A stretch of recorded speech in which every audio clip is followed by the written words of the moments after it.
Hai teman-teman, kembali berjumpa dengan Kanal ID. Di video kali ini kita akan bahas tentang 3 fitur digital banking terbaik dari Bank BCA. Ini adalah saham bank terbaik kalau menurut Kanala. Dan perlu diketahui bahwa video ini tidak disponsori oleh BCA. Ini adalah review jujur, plus kita akan bahas update seputar kinerja fundamental terbaru dari Bank BCA, khususnya di kuartal 3 2020 ini. Dan untuk Anda yang merupakan investor saham BCA ataupun nasabah BCA, wajib simak dan pastikan memakai fitur-fitur keren yang kita review di video kali ini. Sebelum lanjut, jangan lupa untuk subscribe dulu. Kenapa saham BCA ini masih menjadi saham juara di Indonesia? Kita tahu bahwa BCA ini adalah perusahaan dengan kapitalisasi pasar terbesar di Bursa Efek Indonesia. Kalau kita lihat dalam 20 tahun terakhir, itu peningkatan harga saham BCA itu sangat pesat. Ketika orang bilang banyak saham BCA udah mahal, tapi ternyata harganya masih bisa naik terus. Nah, kenapa bisa demikian? Karena memang BCA ini punya fundamental yang sangat bagus. Ini udah pernah Kanal review di video ini, di video 5 saham bank terbaik untuk investasi jangka panjang. Salah satunya di sana kita udah bedah cukup detail tentang saham BCA ini. Dan kalau kita lihat dari kinerja net profitnya beberapa tahun terakhir, BCA ini masih sangat bagus. Apalagi ketika kita cek di kuartal 3 2020 ini. Di saat bank-bank besar lain itu berjatuhan net profitnya, BCA turun tapi masih relatif lebih baik. Mereka masih bisa cetak 20 triliun sebagai profit, dan ini hanya turun 4,2% dibanding periode yang sama tahun lalu. Nah, kemudian kalau kita lihat di sisi inovasi digital, BCA ini termasuk yang terdepan karena digital platform mereka itu bagus banget. Mereka punya inovasi-inovasi baru yang sangat memudahkan nasabahnya untuk bertransaksi. Jadi fundamental udah bagus dan mereka tuh inovasinya terdepan juga untuk BCA ini, seperti fitur-fitur yang kita bahas di video kali ini.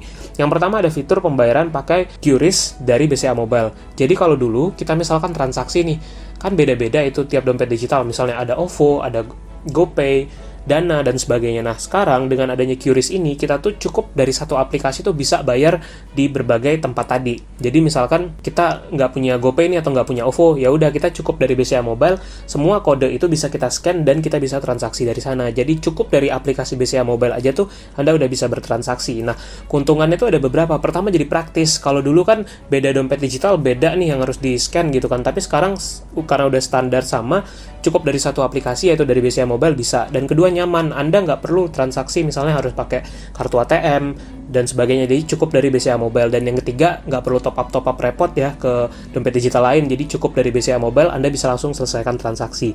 Nah, gimana supaya bisa melakukan hal ini?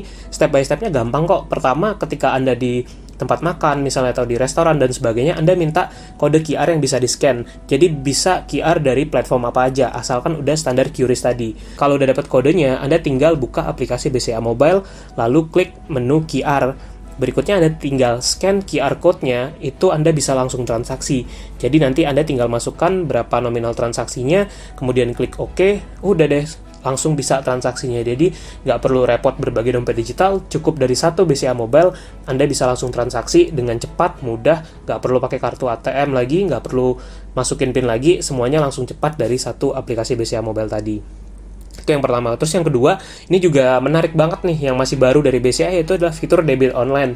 Jadi bisa kita pakai untuk bayar online secara praktis. Misalkan kalau dulu langganan Netflix atau langganan Spotify mesti punya kartu kredit. Nah, kalau sekarang kita nggak harus seperti itu, karena cukup pakai debit online dari BCA tuh kita udah bisa melakukan transaksi tadi. Misalkan Anda mau belanja di toko online lah, di berbagai macam, nggak perlu kartu kredit lagi, tapi udah bisa pakai debit online dari BCA Mobile ini.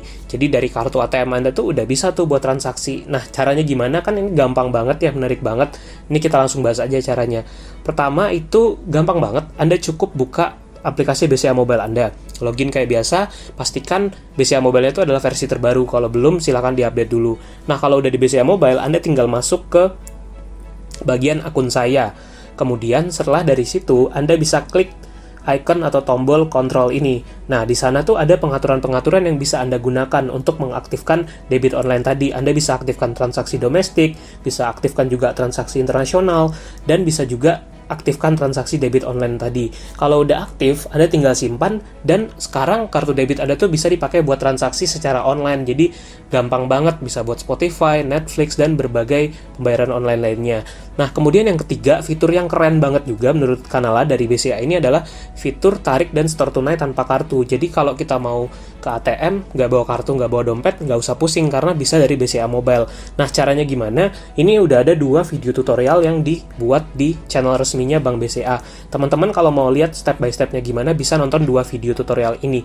Linknya udah Kanala share di deskripsi. Dan yang nggak kalah keren, inovasi bagus juga dari BCA adalah sekarang tuh udah lama sih sebenarnya, tapi bisa buka rekening via online, cukup dari aplikasi. Itu gampang banget, kita nggak perlu ke kantor cabang repot-repot lagi, dari HP pun udah bisa buka rekening secara online di Bank BCA. Jadi gampang banget, teman-teman bisa cek tutorialnya di link yang udah di deskripsi. Nah, kita balik lagi ke saham nih, gimana prospek Bank BCA ke depannya? Tentunya ini sangat menarik kalau buat Kanala ya. Kenapa? Karena dilihat dari digital transaction, BCA ini tuh sangat bagus. Kalau kita lihat data di sini dari rilis terbarunya BCA, itu mobile dan internet banking itu pertumbuhannya sangat pesat.